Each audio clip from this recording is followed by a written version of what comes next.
شروع اللہ کے نام سے جو بڑا مہربان نہایت رحم والا ہے۔ یہ ایک سورت ہے جس کو ہم نے نازل کیا اور اس کے احکام کو فرض کر دیا، اور اس میں واضح المطالب آیتیں نازل کی تاکہ تم یاد رکھو۔ بدکاری کرنے والی عورت اور بدکاری کرنے والا مرد جب ان کی بدکاری ثابت ہو جائے تو دونوں میں سے ہر ایک کو 100 درے مارو، اور اگر تم اللہ اور روز آخرت پر ایمان رکھتے ہو تو شرع خدا کے حکم میں تمہیں ان پر ہرگز ترس نہ آئے، اور چاہیے کہ ان کی سزا کے وقت مسلمانوں کی ایک جماعت بھی موجود ہو۔ بدکار مرد تو بدکار یا مشرک عورت کے سوا نکاح نہیں کرتا، اور بدکار عورت کو بھی بدکار یا مشرک مرد کے سوا اور کوئی نکاح میں نہیں لاتا، اور یہ یعنی بدکار عورت سے نکاح کرنا مومنوں پر حرام ہے۔ اور جو لوگ پرہیزگار عورتوں کو بدکاری کا عیب لگائیں اور اس پر 4 گواہ نہ لائیں تو ان کو 80 درے مارو، اور کبھی ان کی شہادت قبول نہ کرو، اور یہی بد کردار ہیں۔ ہاں، جو اس کے بعد توبہ کر لیں اور اپنی حالت سنوار لیں تو اللہ بھی بخشنے والا مہربان ہے۔ اور جو لوگ اپنی عورتوں پر بدکاری کی تہمت لگائیں اور خود ان کے سوا ان کے گواہ نہ ہوں تو ہر ایک کی شہادت یہ ہے کہ پہلے تو 4 بار اللہ کی قسم کھائے کہ بے شک وہ سچا ہے، اور 5ویں بار یہ کہے کہ اگر وہ جھوٹا ہو تو اس پر اللہ کی لعنت۔ اور عورت سے سزا کو یہ بات ٹال سکتی ہے کہ وہ پہلے 4 بار اللہ کی قسم کھائے کہ بے شک یہ جھوٹا ہے، اور 5ویں دفعہ یوں کہے کہ اگر یہ سچا ہو تو مجھ پر اللہ کا غضب نازل ہو۔ اور اگر تم پر اللہ کا فضل اور اس کی مہربانی نہ ہوتی تو بہت سی خرابیاں پیدا ہو جاتی، مگر وہ صاحب کریم امیم ہے، اور یہ کہ اللہ تو توبہ قبول کرنے والا اور حکیم ہے۔ جن لوگوں نے بہتان باندھا ہے تمہی میں سے ایک جماعت ہے، اس کو اپنے حق میں برا نہ سمجھنا بلکہ وہ تمہارے لیے اچھا ہے۔ ان میں سے جس شخص نے گناہ کا جتنا حصہ لیا اس کے لیے اتنا وبال ہے، اور جس نے ان میں سے اس بہتان کا بڑا بوجھ اٹھایا ہے اس کو بڑا عذاب ہوگا۔ جب تم نے وہ بات سنی تھی تو مومن مردوں اور عورتوں نے کیوں اپنے دلوں میں نیک گمان نہ کیا، اور کیوں نہ کہا کہ یہ صریح طوفان ہے؟ یہ افطرا پرداز اپنی بات کی تصدیق کے لیے 4 گواہ کیوں نہ لائے؟ تو جب یہ گواہ نہیں لا سکے تو اللہ کے نزدیک یہی جھوٹے ہیں۔ اور اگر دنیا اور آخرت میں تم پر اللہ کا فضل اور اس کی رحمت نہ ہوتی تو جس شغل میں تم منہمک تھے اس کی وجہ سے تم پر بڑا سخت عذاب نازل ہوتا۔ جب تم اپنی زبانوں سے اس کا ایک دوسرے سے ذکر کرتے تھے اور اپنے منہ سے ایسی بات کہتے تھے جس کا تم کو کچھ بھی علم نہ تھا، اور تم اسے ایک ہلکی بات سمجھتے تھے، اور اللہ کے نزدیک وہ بڑی بھاری بات تھی۔ اور جب تم نے اسے سنا تھا تو کیوں نہ کہہ دیا کہ ہمیں شایع نہیں کہ ایسی بات زبان پر لائیں؟ پروردگار تو پاک ہے،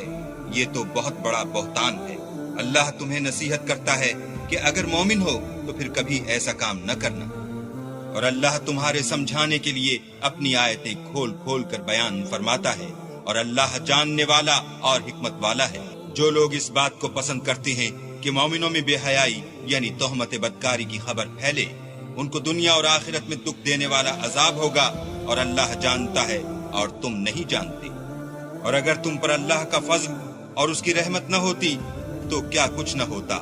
مگر وہ کریم ہے، اور یہ کہ اللہ نہایت مہربان اور رحیم ہے۔ مومنوں، شیطان کے قدموں پر نہ چلنا، اور جو شخص شیطان کے قدموں پر چلے گا تو شیطان تو بے حیائی کی باتیں اور برے کام ہی بتائے گا۔ اور اگر تم پر اللہ کا فضل اور اس کی مہربانی نہ ہوتی تو ایک شخص بھی تم میں پاک نہ ہو سکتا، مگر اللہ جس کو چاہتا ہے پاک کر دیتا ہے، اور اللہ سننے والا اور جاننے والا ہے۔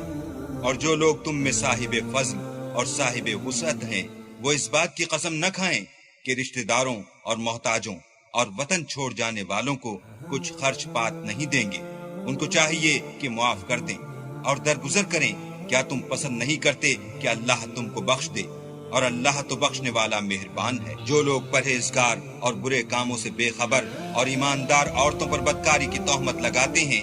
ان پر دنیا اور آخرت دونوں میں لعنت ہے، اور ان کو سخت عذاب ہوگا، یعنی قیامت کے روز جس دن ان کی زبانیں اور ہاتھ اور پاؤں سب ان کے کاموں کی گواہی دیں گے۔ اس دن اللہ ان کو ان کے اعمال کا پورا پورا اور ٹھیک بدلہ دے گا، اور ان کو معلوم ہو جائے گا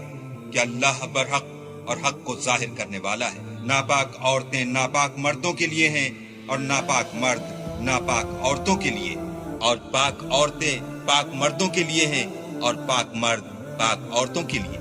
یہ پاک لوگ ان بدگوئیوں کی باتوں سے بری ہیں اور ان کے لیے بخشش اور نیک روزی ہے۔ مومنوں، اپنے گھروں کے سوا دوسرے لوگوں کے گھروں میں گھر والوں سے اجازت لیے اور ان کو سلام کیے بغیر داخل نہ ہوا کرو، یہ تمہارے حق میں بہتر ہے، اور ہم یہ نصیحت اس لیے کرتے ہیں کہ شاید تم یاد رکھو۔ اگر تم گھر میں کسی کو موجود نہ پاؤ تو جب تک تم کو اجازت نہ دی جائے اس میں مت داخل ہو، اور اگر یہ کہا جائے کہ اس وقت لوٹ جاؤ تو لوٹ جایا کرو، یہ تمہارے لیے بڑی پاکیزگی کی بات ہے، اور جو کام تم کرتے ہو اللہ سب جانتا ہے۔ ہاں، اگر تم کسی ایسے مکان میں جاؤ جس میں کوئی نہ بستا ہو اور اس میں تمہارا اسباب رکھا ہو تو تم پر کچھ گناہ نہیں، اور جو کچھ تم ظاہر کرتے ہو اور جو پوشیدہ کرتے ہو اللہ کو سب معلوم ہے۔ مومن مردوں سے کہہ دو کہ اپنی نظریں نیچی رکھا کریں اور اپنی شرمگاہوں کی حفاظت کیا کریں، یہ ان کے لیے بڑی پاکیزگی کی بات ہے، اور جو کام یہ کرتے ہیں اللہ ان سے خبردار ہے۔ اور مومن عورتوں سے بھی کہہ دو کہ وہ بھی اپنی نگاہیں نیچی رکھا کریں اور اپنی شرمگاہوں کی حفاظت کیا کریں، اور اپنی آرائش یعنی زیور کے مقامات کو ظاہر نہ ہونے دیا کریں مگر جو اس میں سے کھلا رہتا ہو، اور اپنے سینوں پر اوڑھنیاں اوڑھے رہا کریں، اور اپنے خامند اور باپ اور خسر اور بیٹوں اور خامد کے بیٹوں اور بھائیوں اور بھتیجوں اور بھانجوں اور اپنی ہی قسم کی عورتوں اور لونڈی غلاموں کے سوا نیز ان خدام کے جو عورتوں کی خواہش نہ رکھیں، یا ایسے لڑکوں کے جو عورتوں کے پردے کی چیزوں سے واقف نہ ہوں، غرض ان لوگوں کے سوا کسی پر اپنی زینت اور سنگار کے مقامات کو ظاہر نہ ہونے دیں،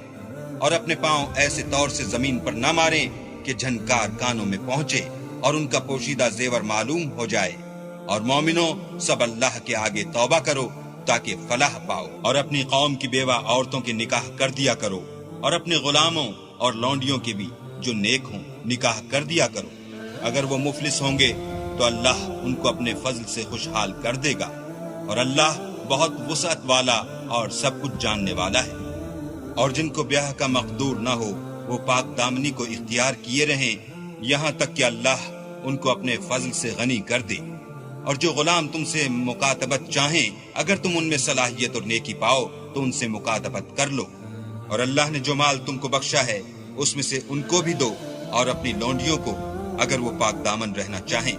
تو بے شرمی سے دنیاوی زندگی کے فوائد حاصل کرنے کے لیے بدکاری پر مجبور نہ کرنا، اور جو ان کو مجبور کرے گا تو ان بیچاریوں کے مجبور کیے جانے کے بعد اللہ بخشنے والا مہربان ہے۔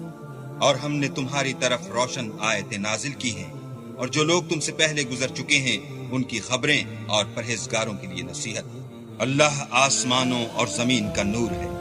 اس کے نور کی مثال ایسی ہے کہ گویا ایک طاق ہے جس میں چراغ ہے، اور چراغ ایک قندیل میں ہے، اور قندیل ایسی صاف شفاف ہے کہ گویا موتی کا سا چمکتا ہوا تارا ہے۔ اس میں ایک مبارک درخت کا تیل جلایا جاتا ہے، یعنی زیتون، کہ نہ مشرق کی طرف ہے نہ مغرب کی طرف۔ ایسا معلوم ہوتا ہے کہ اس کا تیل خواہ آگ اسے نہ بھی چھوئے جلنے کو تیار ہے،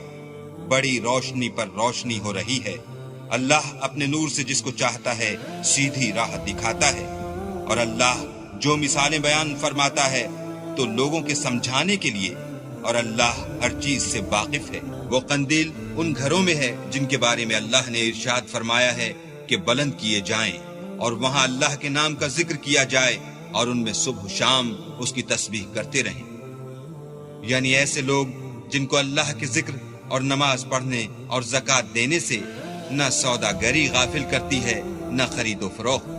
وہ اس دن سے جب دل خوف اور گھبراہٹ کے سبب الٹ جائیں گے اور آنکھیں اوپر چڑھ جائیں گی ڈرتے ہیں، تاکہ اللہ ان کو ان کے عملوں کا بہت اچھا بدلہ دے اور اپنے فضل سے زیادہ بھی عطا کرے، اور اللہ جس کو چاہتا ہے بے شمار رزق دیتا ہے۔ اور جن لوگوں نے کفر کیا ان کے اعمال کی مثال ایسی ہے جیسے میدان میں ریت کہ پیاسا اسے پانی سمجھے، یہاں تک کہ جب اس کے پاس آئے تو اسے کچھ بھی نہ پائے، اور اللہ ہی کو اپنے پاس دیکھے تو وہ اسے اس کا حساب پورا پورا چکا دے، اور اللہ جلد حساب کرنے والا ہے۔ یا ان کے اعمال کی مثال ایسی ہے جیسے دریائے عمیق میں اندھیرے جس پر لہر چڑھی چلی آتی ہو اور اس کے اوپر اور لہر آ رہی ہو اور اس کے اوپر بادل ہو، غرض اندھیرے ہی اندھیرے ہوں، ایک پر ایک چھایا ہوا، جب اپنا ہاتھ نکالے تو کچھ نہ دیکھ سکے، اور جس کو اللہ روشنی نہ دے اس کو کہیں بھی روشنی نہیں مل سکتی۔ کیا تم نے نہیں دیکھا کہ جو لوگ آسمانوں اور زمین میں ہیں اللہ کی تسبیح کرتے رہتے ہیں، اور پر پھیلائے ہوئے جانور بھی، اور سب اپنی نماز اور تسبیح کے طریقے سے واقف ہیں، اور جو کچھ وہ کرتے ہیں سب اللہ کو معلوم ہے۔ اور آسمان اور زمین کی بادشاہی اللہ ہی کے لیے ہے، اور اللہ ہی کی طرف لوٹ کر جانا ہے۔ کیا تم نے نہیں دیکھا کہ اللہ ہی بادلوں کو چلاتا ہے، پھر ان کو آپس میں ملا دیتا ہے، پھر ان کو طے بطے کر دیتا ہے؟ پھر تم دیکھتے ہو کہ بادل میں سے مہ نکل کر برس رہا ہے، اور آسمان میں جو اولوں کے پہاڑ ہیں ان سے اولے نازل کرتا ہے، تو جس پر چاہتا ہے اس کو برسا دیتا ہے، اور جس سے چاہتا ہے ہٹا رکھتا ہے۔ اور بادل میں جو بجلی ہوتی ہے اس کی چمک آنکھوں کو خیرہ کر کے بینائی کو اچکے لیے جاتی ہے۔ اللہ ہی رات اور دن کو بدلتا رہتا ہے، اہل بصارت کے لیے اس میں بڑی عبرت ہے۔